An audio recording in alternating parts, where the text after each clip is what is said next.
Assalamualaikum warahmatullahi wabarakatuh. Hai anak-anak tangguh kelas 6. Kali ini kita akan belajar tema 1, selamatkan makhluk hidup. Subtema 1, tumbuhan sahabatku. Di video kali ini kita akan membahas muatan IPA, yaitu tentang perkembangbiakan pada tumbuhan. Perkembangbiakan tumbuhan dapat dilakukan secara generatif maupun vegetatif. Nah, kali ini kita bahas dulu yang generatif. Tahukah kamu bagaimana proses perkembangbiakan generatif?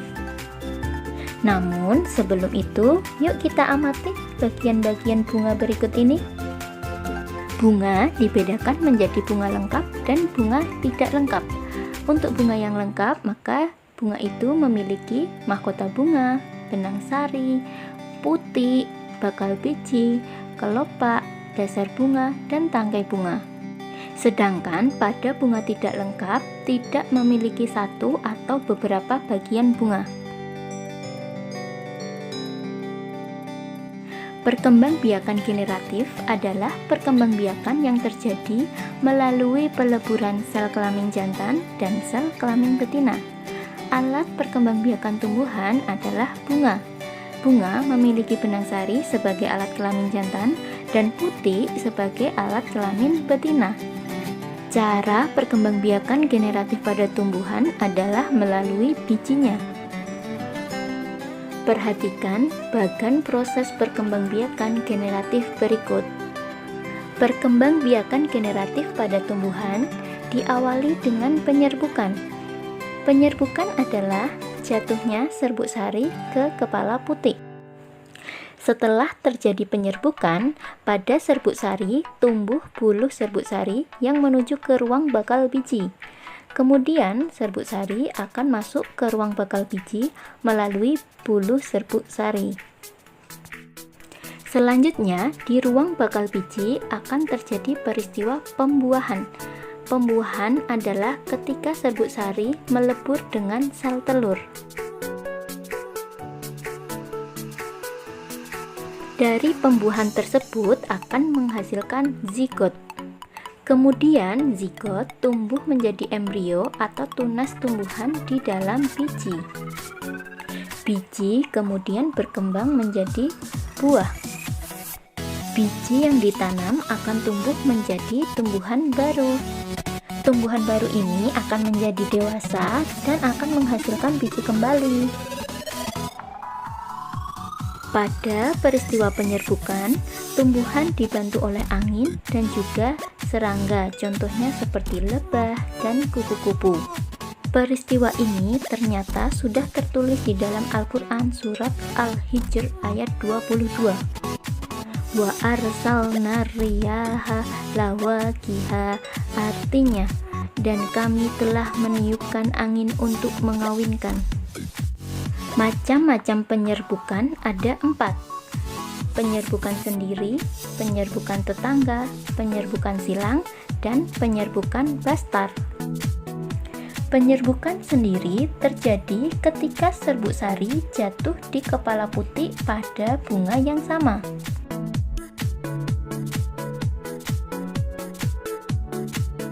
Penyerbukan tetangga terjadi ketika serbuk sari jatuh di kepala putik pada bunga yang berbeda tetapi masih dalam satu tumbuhan. Penyerbukan silang terjadi ketika serbuk sari jatuh di kepala putik pada bunga lain yang sejenis tetapi berbeda tumbuhan.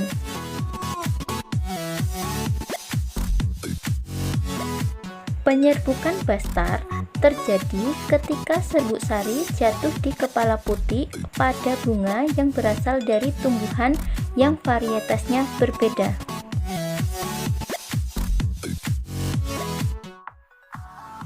Selanjutnya, kita akan membahas perkembangbiakan tumbuhan secara vegetatif.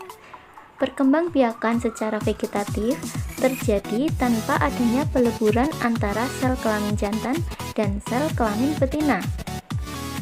Tujuannya untuk menghasilkan tumbuhan baru atau tumbuhan dengan sifat baru.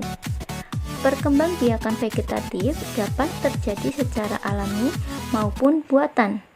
Alami artinya tanpa campur tangan manusia, dan buatan artinya dengan campur tangan manusia.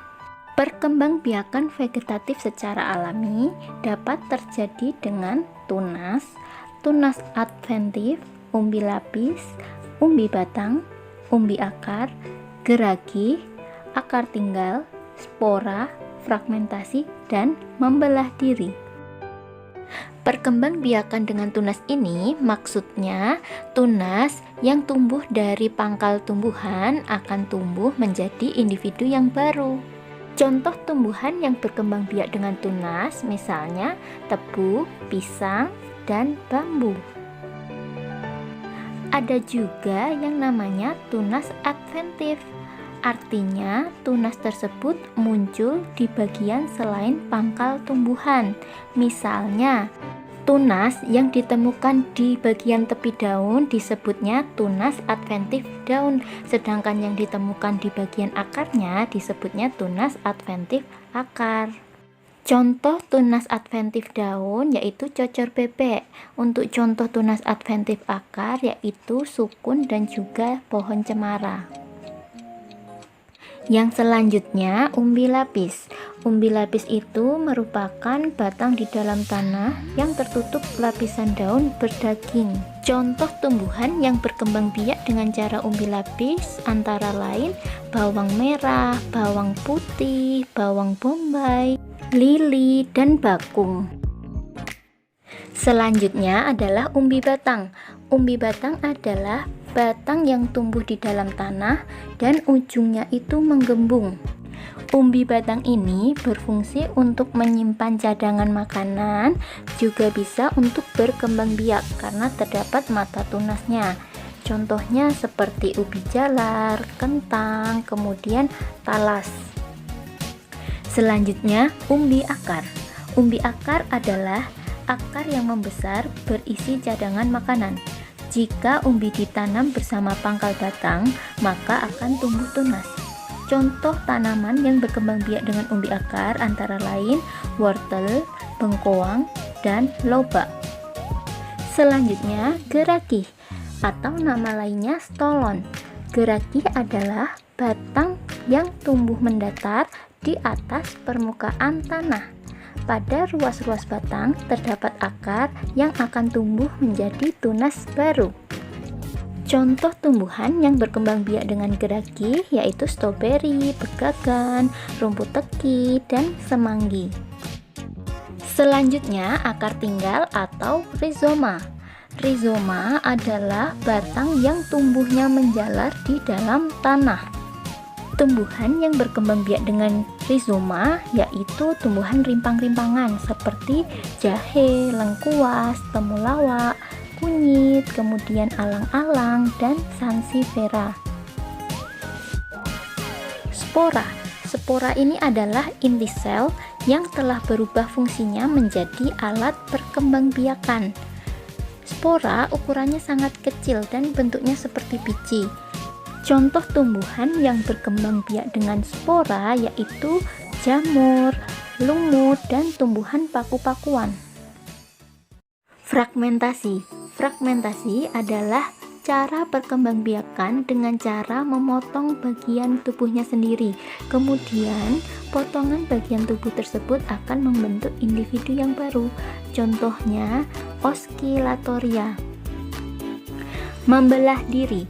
Membelah diri adalah perkembangbiakan dengan cara membelah tubuhnya sendiri menjadi dua bagian yang sama. Kemudian setiap bagian tubuh akan membentuk individu yang baru. Contohnya ganggang biru dan ganggang hijau. Perkembangbiakan vegetatif buatan dapat terjadi dengan yang pertama cangkok, stek batang, stek daun, merunduk, tempel atau okulasi, dan menyambung. Yang pertama, cangkok. Tumbuhan yang dapat dicangkok adalah tumbuhan yang batangnya berkayu dan memiliki kambium. Berikut ini adalah langkah-langkah dalam proses mencangkok. Yang pertama, kita pilih dulu batang yang ingin dicangkok. pilihlah cabang yang lurus. Selanjutnya, kulit cabang yang akan dicangkok dikerat terlebih dahulu. Selanjutnya, hasil keratan pada cabang tersebut ditutupi dengan tanah yang subur.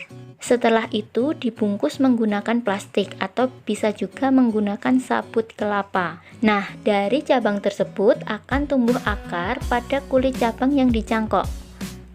Terakhir, potonglah cabang tersebut lalu tanamlah di tanah.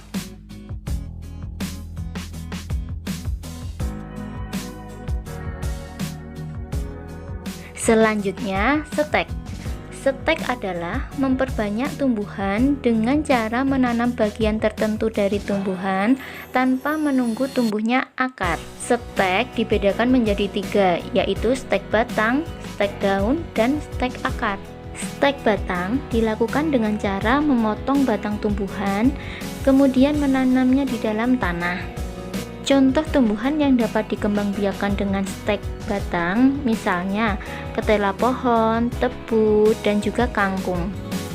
Jika stek daun, berarti yang dipotong dan ditanam adalah bagian daunnya.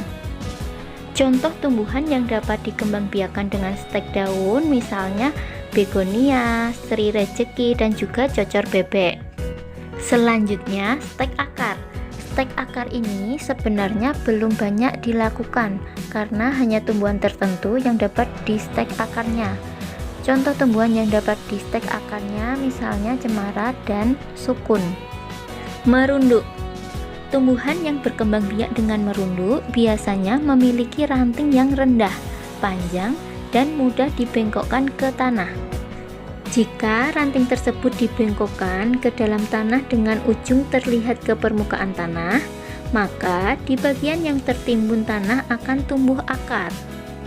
Setelah akar tumbuhan baru ini kuat dan kokoh, maka baru dapat kita potong dari induknya. Kemudian baru tumbuhan ini ditanam di tempat yang lain. Contoh tumbuhan yang dapat dikembangbiakan dengan cara merunduk misalnya arpei, apel, dan juga alamanda. Selanjutnya, okulasi.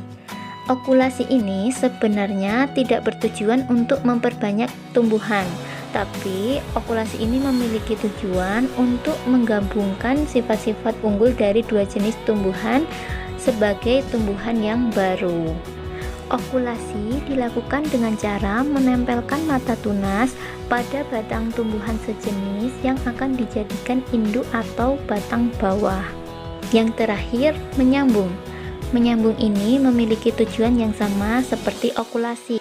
Jadi, tujuannya tidak untuk memperbanyak tumbuhan, melainkan hanya untuk menggabungkan sifat-sifat tanaman yang baik dan unggul sesuai yang kita inginkan. Cara perkembangbiakan ini dilakukan dengan cara menggabungkan dua batang tanaman yang sejenis. Tumbuhan yang dapat disambung contohnya misalnya tumbuhan kopi, bunga bugenvil, pohon mangga, pohon durian, dan lain sebagainya. Bagaimana anak-anak? Apakah sudah paham tentang cara perkembangbiakan tumbuhan?